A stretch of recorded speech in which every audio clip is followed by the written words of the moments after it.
Hey everyone, in this video we're looking at the effect of the sample size and the confidence level on confidence intervals or interval estimates.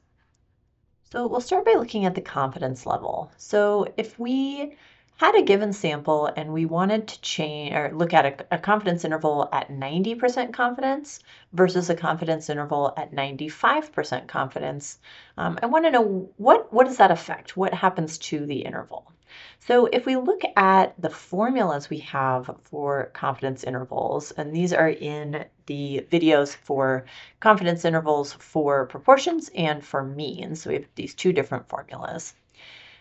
For the same sample, most of these values in these formulas would be the same. So if we're talking about proportions, the p hat is from the sample. That would be this value here. 1 minus p hat, same thing. And none of those values would be any different at a 90% confidence versus the 95% confidence level. What is going to change is the critical value. And same thing for the mean case. So the critical value will be different. But these other values, the S, the N, the X bar, those are all coming from the sample itself and would not be affected by confidence level.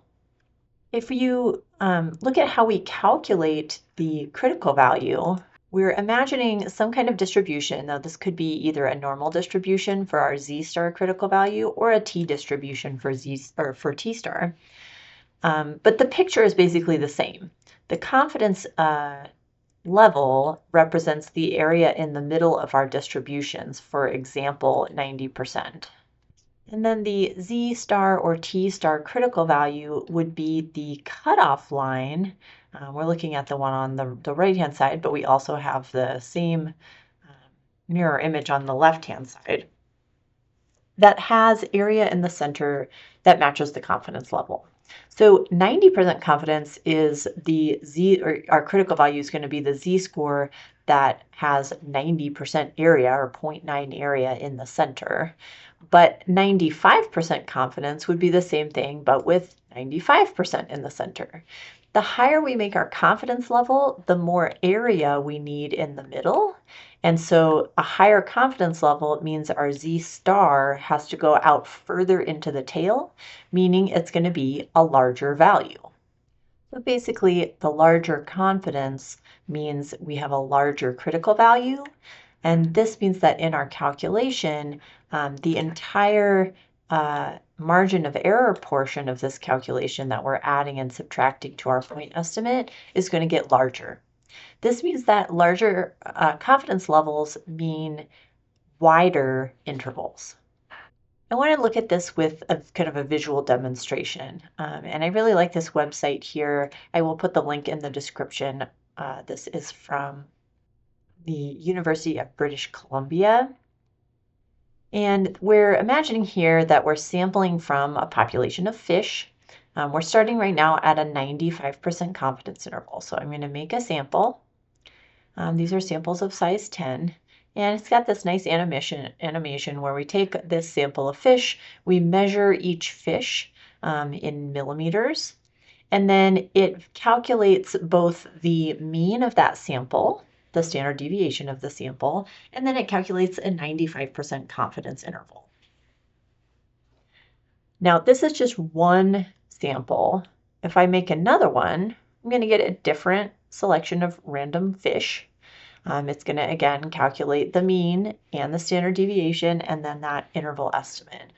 Every time I take a sample, that sample mean is plotted as this little orange dot, I guess.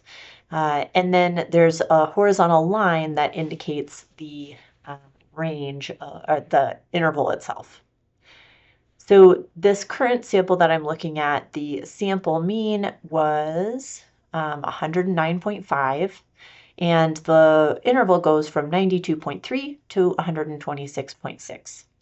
Now, if I keep doing samples, and it'll do a sample after sample after sample, it stacks up all of these interval estimates in kind of a column underneath here, so we can see how the sample means compare. we can see that some are higher and some are lower, and the widths of the intervals also change. That's mainly due to the fact that the standard deviation is different in different samples. I'm going to pause sampling here. And also in this graph, there's this vertical line down the center, which represents the true mean. By true mean here, they mean the population mean. So if we were able to look at all fish in the population, the mean length is 105 millimeters. So we're seeing that individual samples, the sample means are not generally 105 millimeters. They're somewhere close to 105, but we have some that are higher, some that are lower. And among all of these different samples, sometimes the interval estimate that we get does not actually contain 105. There's one sample here. This particular one had a sample mean of 122.8. So that sample mean was quite a bit larger than the population mean. And the standard deviation was 18.8. The confidence interval ended up being 109 to 136. So this interval actually doesn't contain the true mean, but most of them do. So if we look at a whole bunch of these, I can keep doing sample, sample, sample, sample, sample, sample, sample, right? We'll see that most intervals do contain the true mean, but not all of them. And it actually keeps track up above here how many times we were successful, meaning that the sample we gave, or the sample generated an interval estimate that did contain the true population mean, and how many times we were unsuccessful. And the success rate here right now is about 95.7. For a 95% confidence interval, in the long run, we would expect 95% of these intervals to be successful. For any given interval, for any given sample, we don't actually know in practice whether our sample interval or our interval estimate actually contains the true mean or not. That's the uncertainty with statistical inference. But we can see that on average, we're getting about 95% of our interval estimates from different random samples do contain the true value. So the question here was, well, what happens if we want a 99% confidence interval, or if we change the confidence? Now, a 99% confidence interval, if we use 99% confidence, we should expect that 99% of these intervals that we get from selecting a random sample and then calculating the interval estimate, 99% of them should contain the true mean. Well, the way we accomplish that is that these intervals will get wider. So it's a little bit hard to see, but if I click from 95% to 99%, we can see all of the little intervals.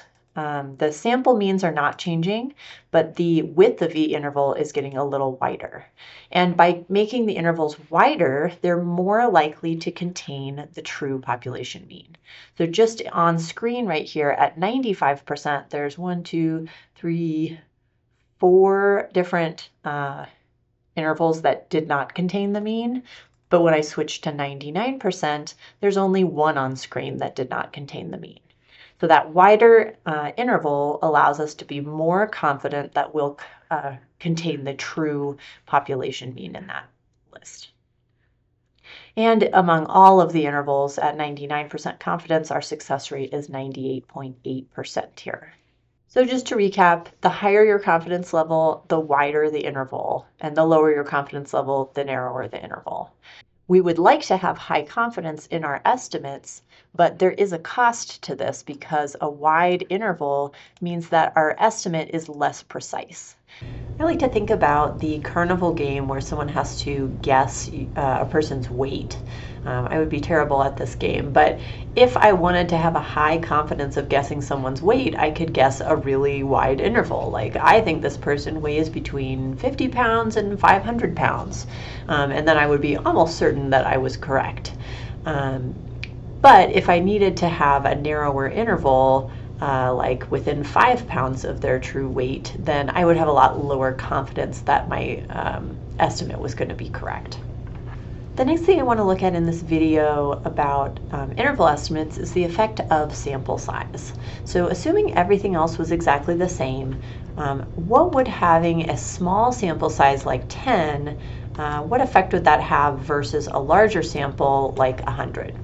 Well, if we look at the formulas for our interval estimates, for both the proportion and the mean cases, the n, or the sample size, shows up in the denominator of the margin of error, or in particular in the denominator of the standard error. What this tells us is that the larger our sample size is, the smaller this error would be in both cases. So larger sample sizes will have smaller standard errors, and as a result, they have smaller margin of error, or a narrower interval. We can see this as well in that online demonstration. So we're looking again at 95% confidence intervals. These start with a sample size of 10. So I'm going to take some samples of size 10, and we can observe the sample means and the interval estimates. And we can see the variation between different samples as these interval estimates kind of stack up. So I'm going to pause here. We've got, looks like 18 different samples. Actually, all of them contained the true population mean. We got kind of lucky there.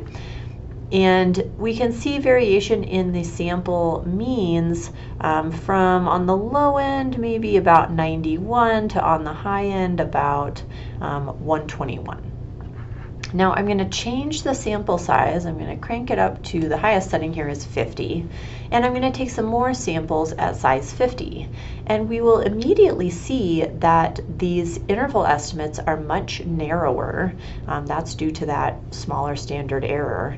And you should also notice that the sample means, those little orange spots in the center of each interval estimate, are also all kind of closer to the population mean. And that's because larger sample sizes have less variation in their sample means. That's what the central limit theorem says. This is true of means, and it's also true of proportions. This demonstration is just specifically for the mean. So if we come back to this idea of confidence level, we know that in order to have a higher confidence level, we have to create a wider interval. But we could add to this that a larger sample size will also create a narrower interval. So if you're designing a study and you want to have a higher confidence level, but you want to keep your interval estimate still fairly precise, then you could do a larger sample size to accomplish that. That is it for this video. Thank you for watching.